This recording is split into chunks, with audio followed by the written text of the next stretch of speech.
Fique ligado na agenda de eventos do Unipam. De 5 de outubro a 11 de novembro, irá acontecer o Unipam Challenge, uma oportunidade para quem quer aprender a operar na Bolsa de Valores. De 24 a 28 de outubro, o curso de Medicina promove a primeira Semana Científica e o segundo Congresso Médico de Patos de Minas. Também de 24 a 28 de outubro, os cursos de Jornalismo e Publicidade e Propaganda promovem a 6ª Semana da Comunicação. De 25 a 28 de outubro, acontece o 7º Congresso Mineiro de Ciências da Saúde. Nos dias 26, 27 e 28 de outubro, o curso de Direito e a OAB promovem o 4º Encontro Jurídico e a 3ª Semana da Pesquisa Jurídica. Lembre-se, o vestibular do Unipam irá acontecer no dia 20 de novembro. As inscrições pela internet estarão abertas de 31 de outubro a 11 de novembro e na Secretaria Acadêmica nos dias 7, 8, 9, 10, 11 e 14 de novembro. Mais informações sobre esses eventos você pode obter no site do Unipam, www.unipam.edu.br/eventos.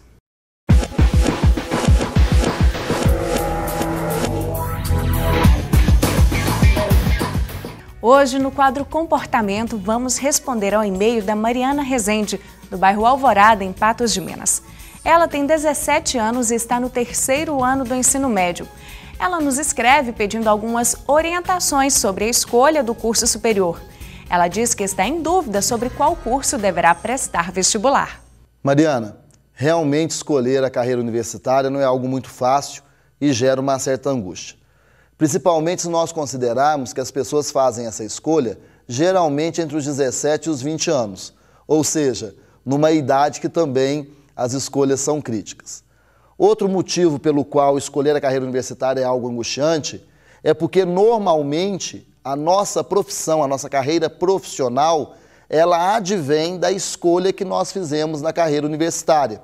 A maioria das pessoas exerce a sua profissão relacionada à formação universitária. É verdade que existem pessoas que exercem atividades profissionais diferentes da sua área de formação, mas, como eu disse, a maioria exerce aquela atividade que está relacionada à formação no ensino superior. Por isso que é angustiante, gera uma certa angústia ter que escolher a carreira universitária. Não existem fórmulas prontas, claro, né? Eu sempre digo isso daqui, o ser humano é uma caixinha de surpresas. Mas eu vou te dar 2 dicas gerais que eu acredito que elas possam te ajudar bastante. A primeira delas é a seguinte: você tem que se perguntar, Mariana, o que é que desperta em você brilho no olhar? Qual atividade, qual carreira, qual área que te motiva, que te deixa realmente animada? Você precisa levar isso em consideração na hora de escolher a sua carreira universitária, o seu curso superior. O que é que realmente te alegra, te dá prazer, você faz com gosto?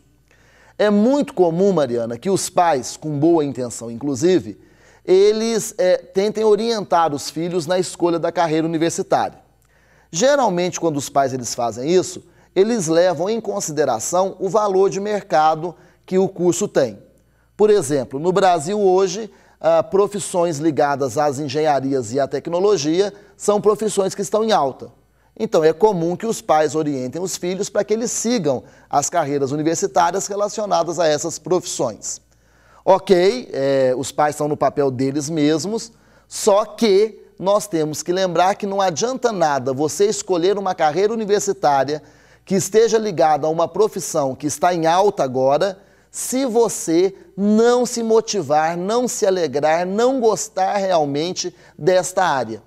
É muito pouco provável que uma pessoa que escolha uma carreira universitária que lhe remeta para uma profissão que esteja em alta, mas que essa pessoa não goste da área, é muito provável que ela não obtenha sucesso na área escolhida.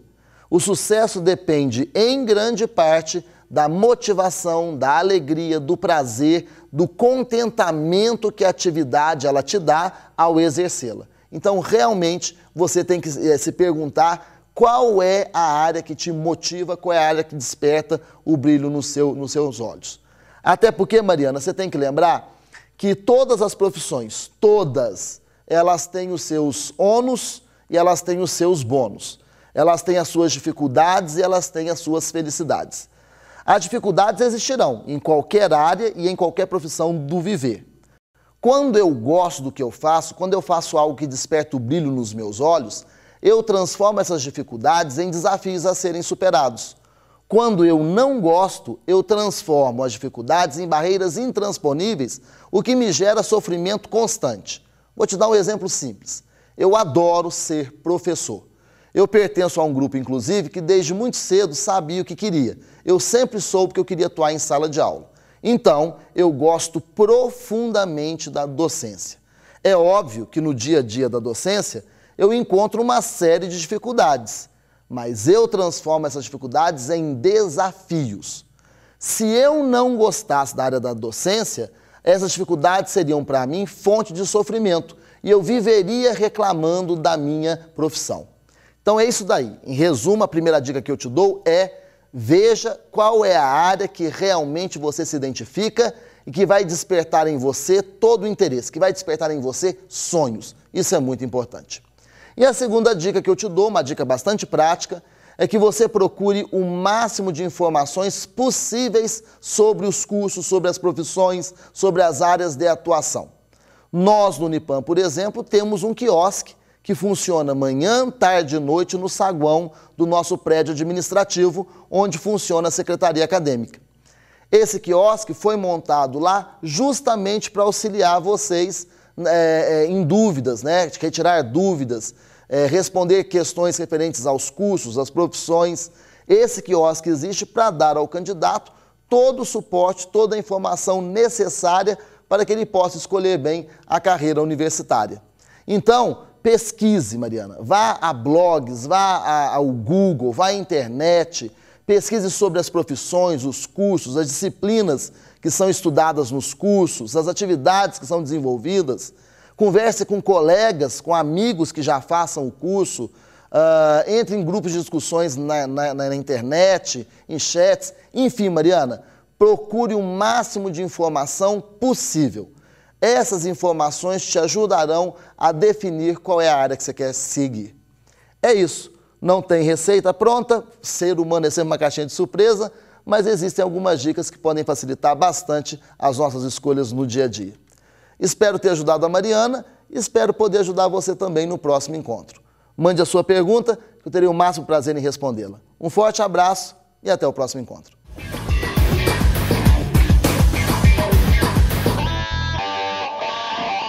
Vamos agora à dica cultural com o professor Guilherme Caixeta.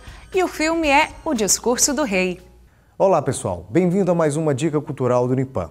Bom, minha dica cultural de hoje é um filme excepcional, ganhador de 4 Oscars, chamado O Discurso do Rei.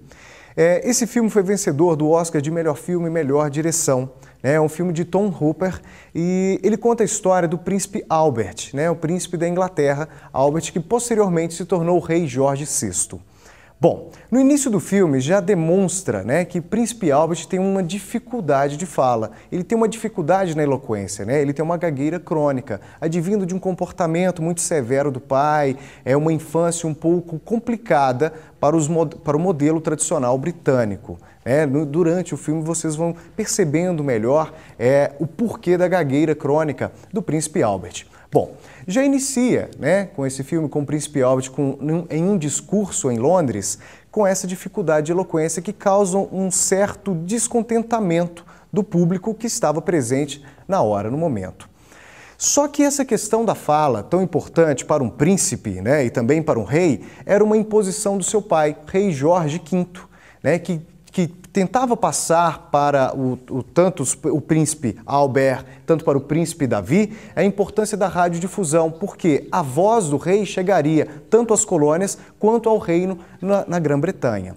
Bom, então, com o príncipe Albert, com essa dificuldade de comunicação, ele passa a ter vários tratamentos convencionais, em que o médico da coroa tenta passar para ele a forma adequada da sua fala. Só que não chega a resultado algum e ele tem a necessidade de procurar um novo método. E esse novo método foi encabeçado pela sua esposa, que procura um fonoaudiólogo nada ortodoxo, Lionel Logue, que possui métodos diferentes dos tradicionais da medicina tradicional.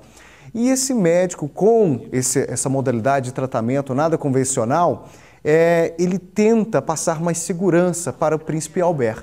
E esse príncipe Albert, ao ter mais segurança, ao conseguir manipular melhor a sua voz, a sua dicção e a respiração ao fazer um discurso, tem um grande problema nesse momento, porque além dele estar fazendo um tratamento, ele passa a conviver com a morte de seu pai e a sucessão do trono com seu irmão, príncipe Davi, que se torna Eduardo VIII.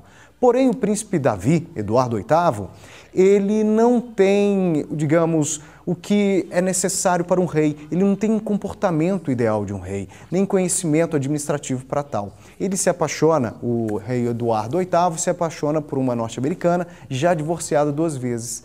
Já que ela possuía, além de ser americana, divorciada 2 vezes, não tinha os incrementos necessários, os requisitos necessários para uma sucessão de trono. Ela jamais poderia ser a rainha. Então, o rei VIII abdica o trono, passa o trono para o seu irmão. Só que o seu irmão ele não tem a segurança, ele ainda está em tratamento da sua gagueira crônica. E esse filme conta a história justamente dessa gagueira crônica, a insegurança de um rei, mesmo tendo capacidade para tal, a vergonha que ele tem em falar de público. Como é que eu tornaria um rei com a dificuldade de fala, a dificuldade dessa eloquência, transformá-lo um rei com acesso às várias colônias que a Grã-Bretanha havia. E esse período passa no período entre guerras, entre a Primeira e Segunda Guerra Mundial. E ele tem, já que foi sucedido ao trono e passa com essa história de um tratamento diferente, um tratamento não muito convencional, e ele passa a ter uma necessidade em falar em público. Está iniciando a Segunda Guerra Mundial. O discurso do rei é o discurso que o rei Jorge VI, o príncipe Albert, fala agora para suas colônias e para o seu reinado, de que forma que ele irá acomodar os seus súditos, acalmar os ânimos, informando que há a iminência de uma guerra em esferas mundiais, globais, Segunda Guerra Mundial. Então, o príncipe Albert, ele faz o discurso, vocês irão ver no filme, um excelente filme por sinal, ele faz esse discurso e passa as informações. E presente, sempre ao lado dele, Lionel Logue, que é um fonoaudiólogo, porém com esse método nada tradicional, extremamente cômico, os métodos nada ortodoxos desse Lionel Logue, e vocês irão ter a possibilidade de fazer essa análise.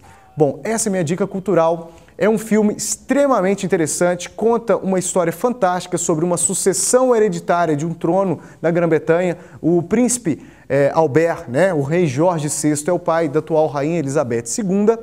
E vocês vão ter uma noção também, além dessa sucessão hereditária, de que forma um problema de adicção ele se torna um vínculo entre amizade entre um plebeu australiano, Lionel Logue, que é o fonoaudiólogo, e um monarca.